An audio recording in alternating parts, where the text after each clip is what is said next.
Hello दोस्तों, मैं आज एक्सप्लेन करने वाला हूँ 2017 की एक horror drama movie the house next door. Movie की IMDb है 6.7 आउट ऑफ 10। दोस्तों आप प्लीज़ वीडियो को इन तक देखिए और वीडियो पसंद आए तो वीडियो को लाइक और चैनल को सब्सक्राइब कर देना। और अगर आप ये मूवी देखना चाहते हो तो लिंक आपको वीडियो के इन में मिल जाएगा। तो चलिए दोस्तों वीडियो को स्टार्ट करते हैं। मूवी की शुरुआत हिमाचल प्रदेश से होता है, जहां हमें एक हैप्पी कपल को दिखाया जाता है जिनमें हस्बैंड का नाम क्रिस था और वाइफ की नेम लक्ष्मी थी। क्रिस एक फेमस न्यूरो सर्जन था और लक्ष्मी हाउसवाइफ। ये लोग हैप्पीली अपनी ज़िंदगी जी रहे होते हैं और इनकी ज़िंदगी तब झंड हो जाती है जब इनके पड़ोस में एक नई फैमिली रहने आते हैं। फैमिली में 3 लोग थे, एक पिता और उसकी 2 बेटी। पिता का नाम पॉल था और उसकी दोनों लड़कियों में से जो बड़ी थी उसकी नाम जेनी थी और छोटी बच्ची की नाम सारा थी। जेनी क्रिस को देखते ही उस पर फिदा हो जाती है और वो उसके साथ फ्लर्ट करने लगती है। लक्ष्मी को ये बात पता थी बट वो जेनी को बच्ची समझकर ये बात को सीरियसली नहीं ले रही थी। जेनी हमेशा अजीब हरकतें करती रहती थी बट एक दिन रात को क्रिस देखता है जेनी एक कुएं के पास खड़ी है और वो देखते ही देखते कुएं के अंदर जंप कर देती है। क्रिस ये देखकर सबको इन्फॉर्म करता है और वो खुद जेनी को बचाने के लिए कुएं के अंदर कूद जाता है। वहां क्रिस को कुएं के अंदर एक घोस्ट दिखता है बट वो बिना डरे जेनी को कुएं से बाहर ले आता है। क्रिस के इसी हरकत के कारण लक्ष्मी उस पर चिल्लाने लगते हैं क्योंकि इसमें क्रिस के जान को भी खतरा था। बट कुएं से बाहर निकलने के बाद क्रिस शक में था। इधर लक्ष्मी उसे डांट रही थी और वो चुपचाप खड़ा था। बट तभी वहाँ सडनली वो लक्ष्मी को पकड़ लेता है और उसके साथ फोर्सफुली करने लगता है और यहाँ ये दोनों फिजिकली इन्वॉल्व हो जाते हैं और हमें यहाँ उनके कमरे में एक छोटे बच्चे की घोष को दिखाया जाता है। इधर पॉल के घर में कुछ भी ठीक नहीं था। वो लोग अपने घर में किसी की होने की आवाज़ कर पा रहे थे और उनके घर में हो रही थी सुपरनेचुरल एक्टिविटी को वो लोग फील कर पा रहे थे।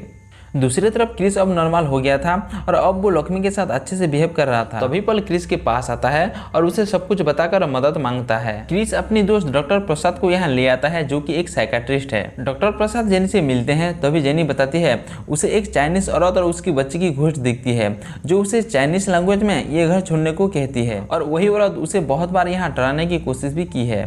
जेनी की बातें सुनने के बाद डॉक्टर प्रसाद उसके कमरे को चेक करने के लिए जाते हैं जहाँ उन्हें बहुत सारे घोस्ट रिलेटेड किताब मिलता है और वो सोचते हैं जेनी यहाँ अपनी अकेलीपन को दूर करने के लिए ये सारे किताब पढ़ रही है जिसे उसे लग रही है उसके अंदर कोई आत्मा है। इसीलिए वो पॉल से कहते हैं हम लोग उसके साथ एक फेक एग्जॉर्सिज्म करेंगे जिससे उसे लगेगा उसके अंदर से अब वो आत्मा निकल गई है और वो नॉर्मल हो गई है। इसीलिए वो लोग एक फादर को बुलाते हैं और फेक एग्जॉर्सिज्म स्टार्ट कर देते हैं। बट एग्जॉर्सिज्म के दौरान ये लोग शॉक हो जाते हैं क्योंकि उसके अंदर सचमुच कोई आत्मा थी जो कि काफ़ी पावरफुल थी और वो आत्मा वहाँ फादर पर अटैक कर देती है। ये देखकर पॉल काफ़ी डर जाता है और वो एक तांत्रिक को बुलाता है।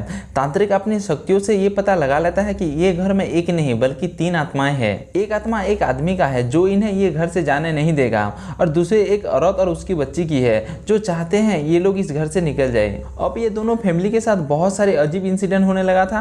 ये देखकर डॉक्टर प्रसाद क्रिस को लेकर एक ओल्ड लेडी के पास जाते हैं जिसे उस घर के बारे में सब कुछ पता थी जिस घर में अब पॉल की फैमिली रह रही थी।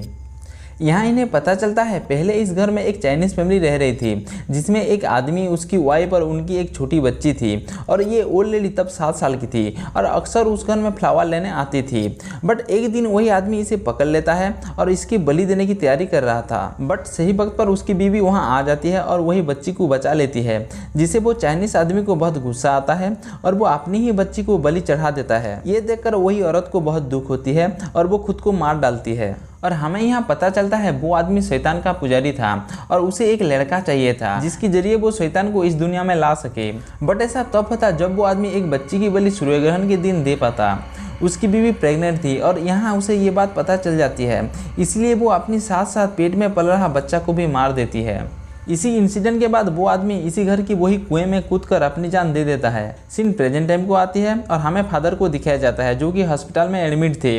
तभी वही माँ और बेटी की आत्मा लक्ष्मी को फादर के पास ले आते हैं। तभी फादर बताते हैं वही माँ बेटी की आत्मा असल में इनकी मदद कर रहे हैं। वो बस पॉल की फैमिली को वही घर से निकालना चाहते हैं ताकि उनके जान बच सके।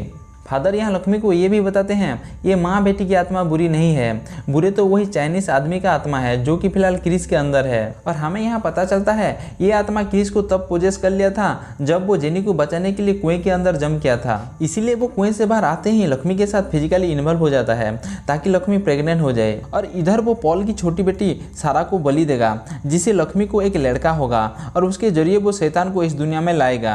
ये सब कुछ जानने के बाद लक्ष्मी घर जाती है और क्रिस को अपनी बातों में फंसाकर उसे एक कमरे में लग कर देती है और फिर वो सारे लोगों को बुलाकर कहती है आज सूर्य ग्रहण है और आज वो कैसे भी करके क्रिस को रोकना होगा। यहाँ कमरे में क्रिस पर वो चाइनीज आदमी का आत्मा हैवी हो जाता है, जिस वजह से क्रिस कमरे से बाहर आकर सारा को ढूंढने लगता है।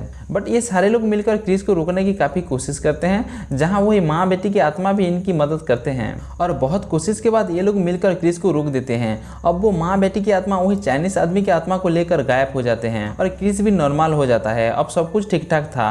बट इनमें हमें 4 साल बाद के सीन दिखाया जाता है, जहां अब क्रिस और लक्ष्मी का एक लड़का भी था और जब उसे दिखाया जाता है हमें पता चलता है ये कोई आम लड़का नहीं बल्कि ये वही शैतान का बच्चा है। और यहाँ ये सीन के साथ ये मूवी की दी एंड हो जाती है।